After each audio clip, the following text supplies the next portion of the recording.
For advertisement, call 8125893028. Our Gmail maxtvtelugu@gmail.com. Hi hello నమస్తే, welcome to max TV. నేను మీ Shravs.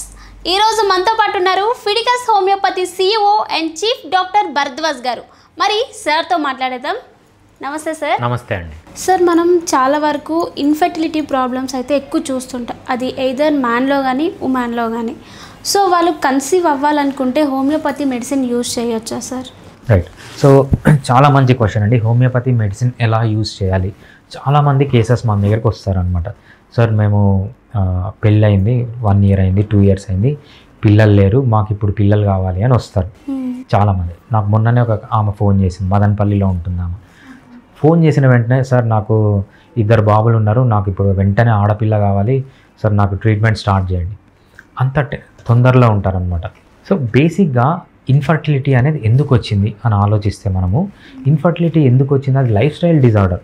So వీళ్ళు సరిగ్గా తినరు, ఇష్టం వచ్చినట్టు తింటారు, రైట్, ఇష్టం వచ్చినట్లు నిద్రపోతారు, పడుకోరు సరిగ్గా, రాత్రంతా మేల్కొని ఉంటారు, ఎక్సర్సైజులు చెయ్యరు, స్ట్రెస్ పెట్టుకుంటారు, హ్యాబిట్స్ ఉంటాయి.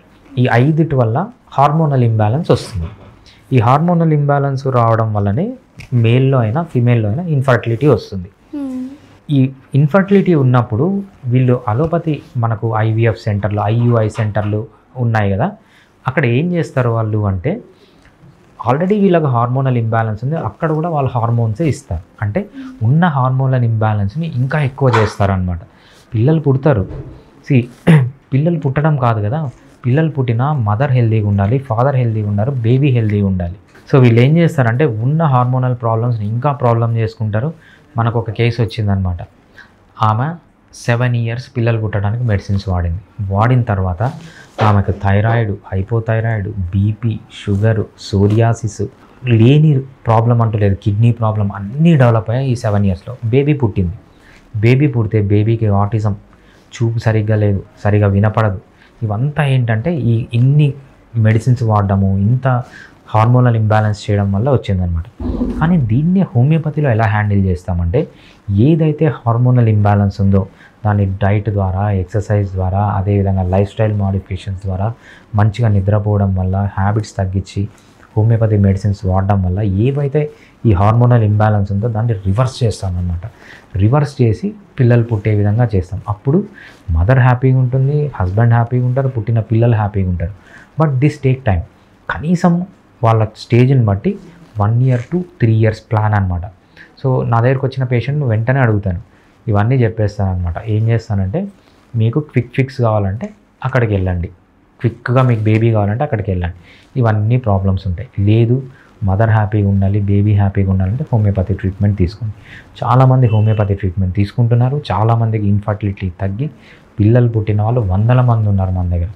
దట్టు పిల్లలు పుట్టిన తర్వాత వాళ్ళకి ఏమీ కాంప్లికేషన్స్ రాకుండా, మదర్ ఏదైతే ఇన్ని రోజులు జరిగిన డ్యామేజ్ని కంప్లీట్గా రివర్స్ చేసుకొని, వాళ్ళు రెగ్యులర్గా ఎక్సర్సైజ్ చేసి, డైట్ హ్యాబిట్స్ చేంజ్ చేసుకొని హ్యాపీగా ఉన్న వాళ్ళు చాలా 100 మంది మన దగ్గర ఉన్నారనమాట. సో హోమియోపతి చాలా ఎఫెక్టివ్గా పనిచేస్తుంది. ప్రెగ్నెన్సీ రిలేటెడ్ ఏ ప్రాబ్లం ఉన్నా, సో మేల్లో ప్రాబ్లం ఉన్నా, ఫిమేల్లో ప్రాబ్లం ఉన్నా, ఫస్ట్ మనం ప్రాబ్లమ్ని ఐడెంటిఫై చేయాలి, ఎక్కడుంది, దాన్ని బట్టి ట్రీట్మెంట్ చేస్తే సక్సెస్ రేట్ హోమియోపతిలో ఇన్ఫర్టిలిటీకి చాలా ఎక్కువగా ఉంటుంది.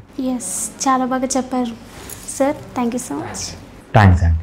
సార్, రీసెంట్గా ఒక కాల్ అయితే వచ్చింది సార్, మీతో మాట్లాడాలి అనుకుంటున్నారు అతనికి ఒకసారి కాల్ అయితే కలుపుతా సార్, మీతో మాట్లాడతారంట. షూర్ అండి, కలపండి. హలో, రీసెంట్గా కాల్ చేశారు కదండి, డాక్టర్ భరద్వాజ్ గారితో మాట్లాడాలని. అవునవునండి. నేను సార్కి ఇస్తున్నాను, ఒకసారి మాట్లాడండి, మీ ప్రాబ్లం ఏంటో సార్తో ఒకసారి చెప్పండి. ఓకే అండి. సార్, మీ పేరు సార్? హాయ్ సార్, నా పేరు ఆశీష్ సార్. ఎక్కడి నుంచి మాట్లాడుతున్నారు?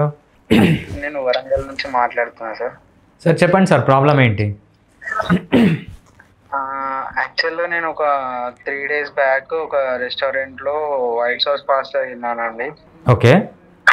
ఇక తిన్నప్పుడు ఏం లేదు, నెక్స్ట్ డే మార్నింగ్ నుంచి ఇంకా ఫీవరిష్గా, మోషన్స్, వామిటింగ్స్, మళ్ళీ తర్వాత స్టమక్ పెయిన్ అయితే సివియర్గా. ఇంకా ఎట్లా అంటే ఒక 10 minutes ఉంటుంది, మళ్ళీ పోతుంది, అట్లా నోరేమో చేదుగా అయిపోయింది.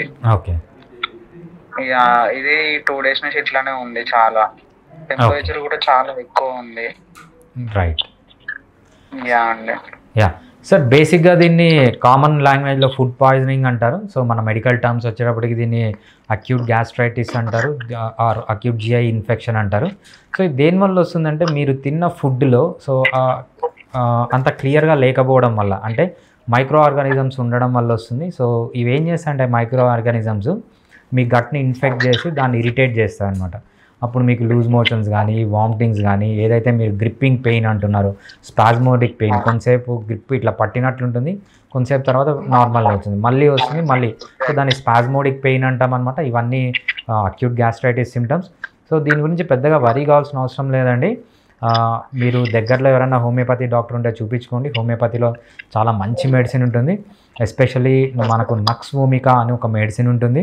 సో ఆ మెడిసిన్ వాడండి. అంటే నేను డైరెక్ట్గా మిమ్మల్ని వాడమని చెప్పట్లేదు. సో కంపల్సరీ డాక్టర్ దగ్గరికి వెళ్ళే వాడండి, మీరు ఓన్గా ట్రీట్మెంట్ చేసుకోవద్దు. కాకపోతే నక్స్ వోమికా అని ఒక మెడిసిన్ ఉంటుంది. సో నక్స్ వోమికా 30 కానీ 200 కానీ మీరు పొద్దున 2 డోసులు, మధ్యాహ్నం 2 డోసులు, ఈవినింగ్ నైట్ అట్లా 4 టైమ్స్ తీసుకోవచ్చు. లేకపోతే సిమ్టమ్స్ని బట్టి మీరు ఎవ్రీ 1 అవర్ ఇది తీసుకుంటే మీకు తగ్గే ఛాన్స్ ఎక్కువగా ఉంటుంది. బట్ ఎటువంటి పరిస్థితిలో మీరు ఓన్ ట్రీట్మెంట్ తీసుకోవద్దు, హోమియోపతి డాక్టర్ దగ్గర తీసుకోండి. అదేవిధంగా మీరు తీసుకోవాల్సిన జాగ్రత్తలు ఏంటంటే నీళ్ళు బాగా వేడి చేసి దాన్ని చల్లార్చుకొని తాగండి కొన్ని రోజులు. ఫుడ్ కూడా బ్లాండ్ ఫుడ్ తీసుకోండి, ఎక్కువ స్పైసీ ఫుడ్ కానీ ఎక్కువ ఆయిలీ ఫుడ్ తీసుకోకుండా బాగా నార్మల్ ఫుడ్ తీసుకోండి. ఇంకోటి మజ్జిగ బాగా తీసుకోండి. మజ్జిగలో మనకు లాక్టోబాసిల్లస్ ఉంటుంది, ఆ లాక్టోబాసిల్లస్ అనేది చాలా ఇంపార్టెంట్. సో పుల్లటి మజ్జిగ బాగా తీసుకోండి. ఏదైతే మీకు ఫ్లూయిడ్ లాస్ ఉంటుందో ఆ ఫ్లూయిడ్ లాస్ కోసం మీరు కొంచెం ఉప్పు వేసుకొని నిమ్మకాయ జ్యూసు అవి బాగా తాగొచ్చు. సో ఒకవేళ నిమ్మకాయ ఇరిటేషన్ అయితే జస్ట్ కొంచెం ఉప్పు వేసుకొని తాగండి. ఇవన్నీ చేయండి, మోస్ట్లీ ఈ విల్ రికవర్.